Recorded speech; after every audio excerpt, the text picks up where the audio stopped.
Good morning, everyone, and thank you for joining us for TD Cowen's 45th Annual Healthcare Conference. I'm Tara Bancroft, one of the senior analysts here at TD Cowen, and it is my pleasure today to introduce you to William Ho, the CEO of IN8bio.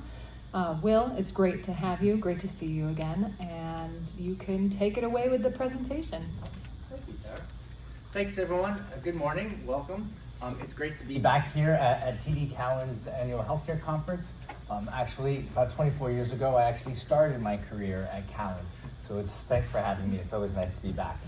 My name is William Ho. I am the co-founder and CEO of IN8bio. We are a company focused on the development of gamma delta T cell technologies for the treatment of cancer. And today we newly announced a new program in autoimmune disease, or INI. Traditionally we have been focused on cellular therapies. We believe that gamma delta T cells are powerful immune cells in our fight against cancer and now autoimmune disease. These particular cells have often been called or are known as nature's CAR T cell. And so they have the ability to kill very effectively, but also to discriminate between healthy and tumor cells. Our team has comprehensive platform around gamma delta T cells based on 30 years of knowledge from our Chief Scientific Officer and Scientific Founder, Dr. Lawrence Lamb.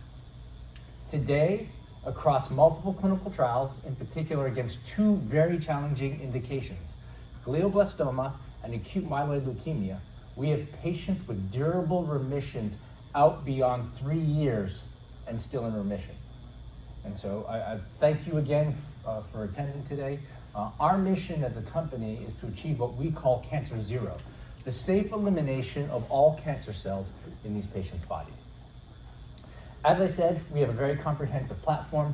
Very quickly, this is our platform. INB-100 is in leukemia patients undergoing transplantation with what we call Deltex Allo, the very first allogeneically delivered gamma delta T cell program in oncology patients. We have 3 preclinical programs: INB-330, which is our non-signaling CAR T, INB-500, our iPSC-derived gamma delta T cells, and today we're unveiling the first data across INB-600, our gamma delta T cell engager platform. Behind that, we have INB-200. It's an investigator-initiated trial in frontline glioblastoma. It's what we call our Deltex drug-resistant immunotherapy platform to target solid tumors. So let's get at it. We have been traditionally a cell therapy company, but obviously it's been a very challenging environment for cell therapies. And as we talk to potential partners in pharma, there's still a lot of interest in the ability to bring T cells to a specific target in a way that is cheaper, faster, that can potentially be safer. And so we developed our T cell engager platform. Our first targeted program in this platform is INB-619. Not too surprisingly, this targets CD19 as a target. Now, the cell therapy landscape very aggressively and rapidly moved into the autoimmune space in late 2023. We saw challenges with that. In particular, about 20 years ago, I was a sell-side analyst, and I actually did this report on lupus and autoimmune disease.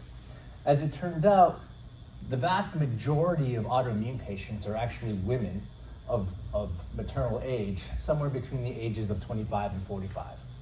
One of the challenges with cell therapy is that every cell therapy patient today undergoes lymphodepletion with fludarabine or cytarabine. It would take you all of 10 seconds to go to Grok, Gemini, or ChatGPT to find out those patients on fludarabine or cytarabine have about a 30 to 40% chance of permanent ovarian damage. And so we wanted to find an approach that could potentially be safer, faster, cheaper, and yet still very effective. And so we developed this unique B-cell depleting T-cell engager targeting gamma delta T cells. This is our platform. We target gamma delta T cells. There have been a number of companies who have tried to develop gamma delta T cells, engagers. The challenge is that gamma delta T cells typically are at low levels, only about 1 to 7% within our blood plasma. And so there are not a lot of them. In cancer, as tumors progress, the numbers of those gamma delta T cells also go down, such that when you run out of gamma delta T cells, we know you're at end-stage disease. So this is the first gamma delta T cell can actually drive T cell expansion. And we'll show you some of that today. So we're quite excited. It can direct gamma delta T cells to give it tumor specificity. We can drive it to B cells. We can actually drive aplasia of the B cell compartment. And today we're announcing this program for both oncology and autoimmune disease. These are the first data that we're showing. On the top left over here, this is an assay looking at B cell depletion. This is at a 1-to-1 effector to target ratio, which is very low, over only a 24-hour incubation period. You can see very potent elimination of the B cell compartment. Many of our competitors with CD3-based T cell engagers are only getting somewhere between 50 to 60%. Below, instead of combining with gamma delta T cells, we're combining with peripheral blood mononuclear cells. So just taking the blood cells with the lymphocytes within your blood compartment and incubating it in combination with our engager. You can see here that we're also completely eliminating the B cell compartment. So a powerful and very potent T cell engager to target CD19 and to try to drive towards B cell aplasia. Here's the expansion data. As I said, our T cell engager is unique. It binds, it's a pan gamma delta T cell engager, so it binds both the V delta 1 and the V delta 2 components of the gamma delta T cell compartment. The historical expansion protocol for V delta 2s is to use zolendronate. We have both a positive and negative control. You can see on the left on the absolute numbers, we're driving delta 2 expansion to the equivalent amount of zolendronate, but we're also driving the other compartments as well. That allows us to take advantage of the rapid innate functions of the V delta 2 compartment, their potential antigen presenting abilities, but also on the V delta 1, they're known to be resistant to a T cell exhaustion, a problem with CD3-based T cell engagers. Some data have demonstrated that the V delta 1 compartment, PD1, is actually a marker of activation for gamma delta T cells, and those cells are tissue resident, allowing us to target residual B cells in solid tumor tissues, potentially allowing us to get to deeper B cell depletion. On an absolute basis, or on a relative basis, you can see it's about 50-50 between the delta 1 and the delta 2 compartment. This is a very potent T cell engager. We're in the picomolar range. You can see the IC50s, a very potent T cell engager. And we're actually also demonstrating actual microscopy. So these are B cells combined in a 1-to-1 ratio with gamma delta T cells, incubated for 24 hours. On the right-hand side, combined with the engager, and you can see a lot of dying cells under apoptosis. So we're excited about this platform. We have unique therapeutic advantages, many T cell engagers in development. They have challenges with toxicities, cytokine release syndrome, ICANS or neurotoxicities. To date, in the clinic, we have 2 trials, one in glioblastoma, one in leukemias, including acute myeloid leukemia, and we have not observed any cytokine release syndrome or neurotoxicities to date, even though we have delivered gamma delta T cells directly into the brains of some of these patients. So we're excited about the potential for a therapy that reduces the toxicities for some of these B cell depletions. But as well, unlike the cell therapy approach, we don't have to lymphodeplete these patients. It is a T cell engager. Manufacturing is cheaper. It simplifies the delivery process for patients. There's no lymphodepletion, no risk of ovarian damage from additional chemotherapies. But here, we're targeting the gamma delta T cell receptor, less risk of driving to exhaustion for these cells, less risk of the toxicities, but also showing the potent B cell depletion relative to the competition. So we're excited about this platform. We will present additional scientific data at medical meetings this spring. Moving forward, our INB-100 program is in leukemia patients undergoing transplantation. Here we are going forward targeting acute myeloid leukemia or AML patients.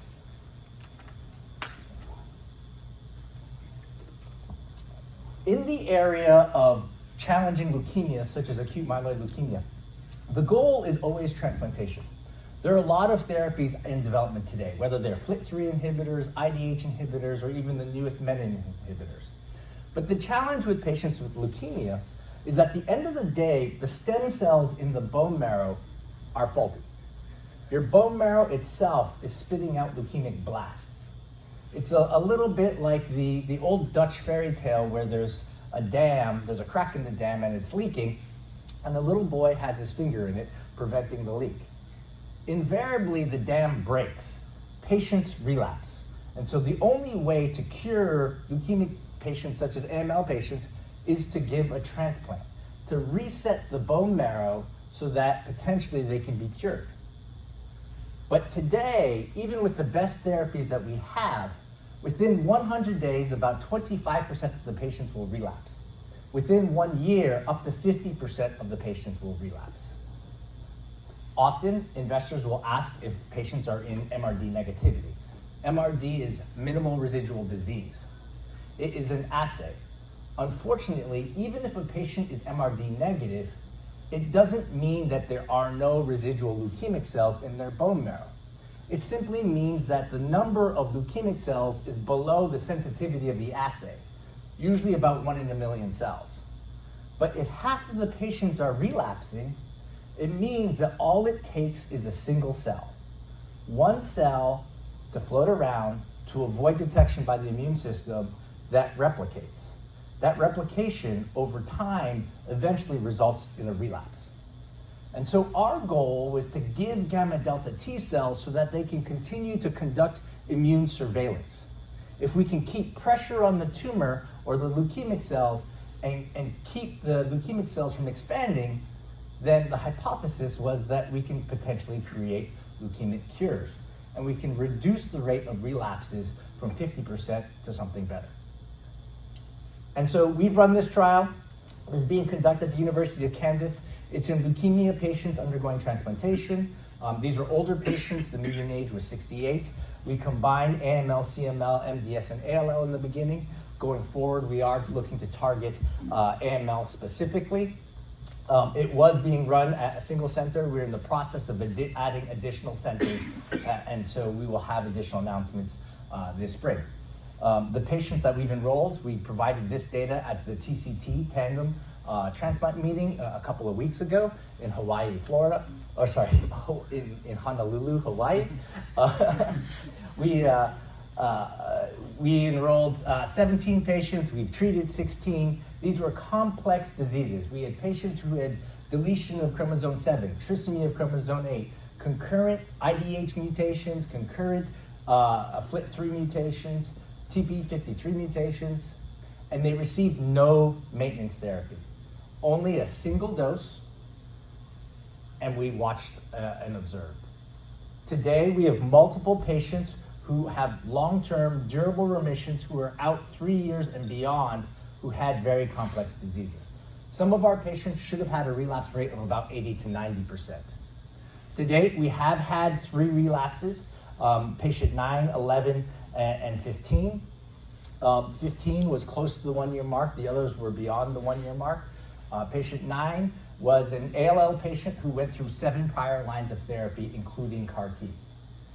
Double hit TP53 mutation. Patient 11 was an MDS-MPN overlap patient who also had a double hit TP53 mutation. And patient 15 was an MDS patient. Today, we do believe that the etiology and disease progression of AML patients are very different than those from MDS or other diseases. And so we are going forward in a single indication with AML as our target, but we have multiple patients. Every single patient has gone beyond the 100-day mark. If you go to the American Society of Hematology or the ASH conference and look at the Kaplan-Meier curves, they all start relapsing immediately. And in these diseases, unfortunately, if you relapse, you most likely pass from your disease. We always get the question from people, well, this is a single center, it's a single arm, well, what does the actual data look like? So we actually pulled the real-world historical control data, both from the CIBMTR, which is the national database that everybody pulls from. And so we looked at CIBMTR, across 684 patients in AML, which is arguably a worse disease than the other leukemic indications. They are seeing a 33% relapse rate at 1 year and a 25% mortality rate at 1 year. Well, people then came to us and said, well, KU's just really good at it. And they're right. The University of Kansas is excellent. They are a number 8 top transplant center in the country for large transplant centers. And as it turns out, the patients that they receive are actually sicker. They are tertiary referral centers, so they get complex disease. When you looked at their patients, I'll focus on the AML patients, they actually had 43% relapse at 1 year and 33% died. To date, across all of our patients, we've had one single patient relapse before the 1 year mark. We've had in AML no patients relapse within the 1 year mark, and all of our patients remained alive through that mark. So we're very excited about this. We'll continue to enroll patients. We're currently running an expansion cohort. We're trying to get up to 25 total patients, add a couple additional centers, and we are seeking to add a parallel observational arm as a potential prospective control, just so patients get or investors and others get an idea of how these patients can look on a prospective basis. So we will continue to execute on this trial, and we'll have additional updates later this year. Moving forward on our solid tumor side, INB-200 is the investigational IIT. It was an investigator-sponsored study being run at the University of Alabama at Birmingham. This particular study focuses on our drug-resistant immunotherapy. Just the other day, I actually saw a Twitter or X, I guess, post by Dr. Patrick Soon-Shiong. I think most people know that. He's probably one of the most successful biotechnology entrepreneurs ever created. He's created numerous companies. But he had a post about the challenge of chemotherapy, and that anytime we go into cancer therapy, the frontline treatment is always some combination of surgical resection, radiation, and chemotherapy. Chemotherapy is effective at shrinking our tumors. But one of the challenges is that at the same time, it is poisonous to our immune cells. The only way we have ever cured a cancer patient is through our immune cells recognizing all the little individual tumor cells that may remain. And yet the standard of care wrecks that. And so what we've done here with our drug-resistant immunotherapy is we actually hijack the tumor's own resistance mechanism to the tumor. Most chemotherapies work by driving DNA damage. As a prior analyst, both on the sell side and a portfolio manager on the buy side, when people came to me and said, I'm running head-to-head in phase 3 against standard of care, deep inside your belly, you're always saying, uh-oh. Because how many of those have failed over the years? Chemotherapy isn't just shrinking the tumor, but today we know it can drive what's known as an immunogenic cell death. We know we get what are known as abscopal effects. We've seen people, they get treated, for example, with a melanoma lesion on their arm, and yet a lesion on their leg will shrink because you're driving an immune response. Chemotherapy and DNA damage is actually one of the most powerful immune responses out there, except the chemo kills your immune cells. So we hijack the tumor's resistance mechanism to the chemo, genetically engineered it into our gamma delta T cells so that they will survive 6 times the therapeutic dose, allowing us to drive synergistic combinations of the standard of care with an immune response that remains active. This was run in frontline glioblastoma. Patients this year, unfortunately, marks 20 years since the last approval of a therapeutic in glioblastoma. In those ensuing years, we're now driving autonomous cars. We've caught rocket ships with chopsticks. We are using ChatGPT or Gemini or Grok, right? The amount of work that those AI agents can do is actually remarkable. Like 10 seconds, you'll pull something that used to take an analyst 2 days. But we have not made any progress in diseases like glioblastoma. It's been too long. Here we are driving synergies. We've treated 13 patients. It's a mix of IDH wild type, one single IDH mutants, they generally live longer. I'll talk about that patient 11 momentarily. A mix of unmethylated and methylated disease. Unmethylated patients do not respond to chemotherapy. The standard of care, known as the Stoop protocol, has a median progression-free survival of 6.9 months. Unmethylated patients, of which 54% of ours are unmethylated, relapse by about 4 months, 4 to 5 months. The median overall survival has remained 14 to 16 months for 20 years.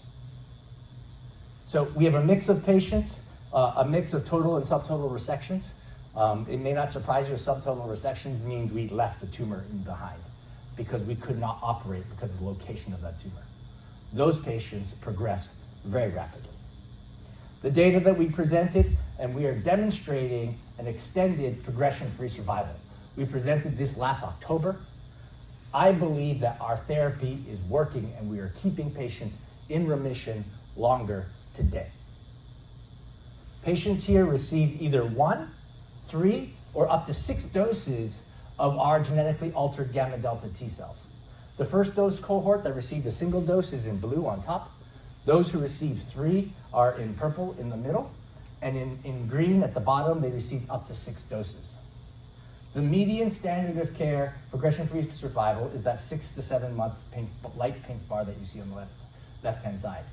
Each dose is marked by an orange circle. Progression is marked by the red circle. You'll know every single patient in our first dose cohort relapsed and died.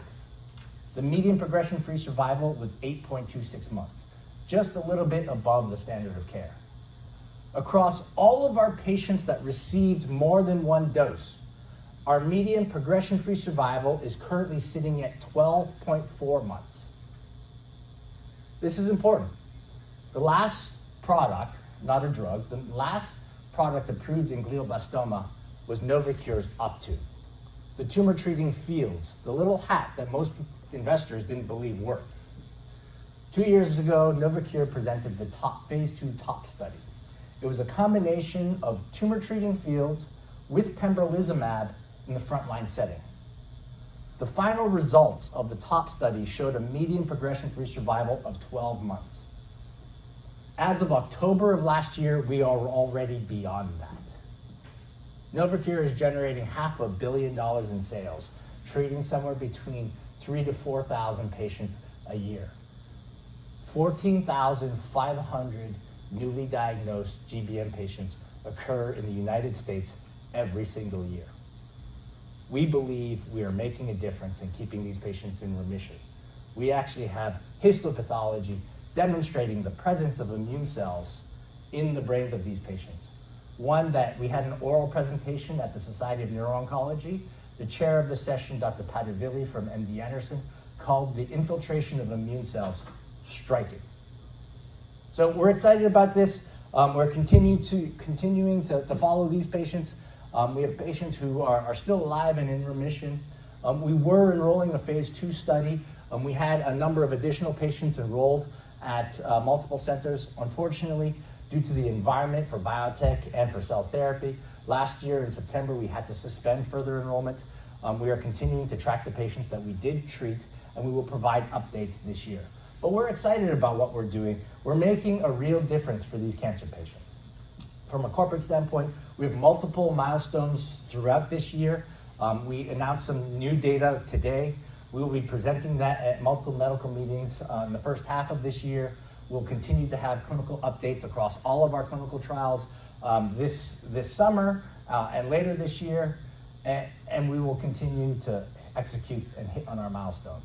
We raised an additional 11.6 million last fall. Our guidance has been that gets us into the beginning of 2026, and we will provide additional update when our K comes out shortly. We've built a fantastic team. Myself, I've been in biotech for this year, we mark almost 24 years on all sides of the business, on investment banking, operations, sell side, and on the buy side, and in an operating role now for almost 10 years. Dr. Lamb, our Chief Scientific Officer, one of the world's best experts in the area of gamma delta T cells. Patrick McCall is our Chief Financial Officer. Kate Rocklin. Dr. Kate Rocklin is our Chief Operating Officer, and in the interim, Dr. Lou Vakis, who used to be, I think, head of clinical at Vertex long ago, is our interim Chief Medical Officer. So we're making a lot of progress. We're excited about gamma delta T cells, not just the cellular therapy. Today we announced the addition of a T cell engager, an area that's still hot in the marketplace. We have a unique T cell engager targeting CD19. We've demonstrated some data. We can drive elimination of the B cell compartment. We believe that by targeting gamma delta T cells, our platform is unique in that it can drive expansion of the gamma delta T cell compartment. As well, we think we can potentially have a potentially safer T cell engager program, as we have not observed the CRS, we have not observed the neurotoxicity with ICANS, and we don't need to lymphodeplete the patients as you do for cell therapies. So thank you very much. I'll welcome any questions, but thank you for listening. Please join us on our journey as we try to accomplish our mission of Cancer Zero.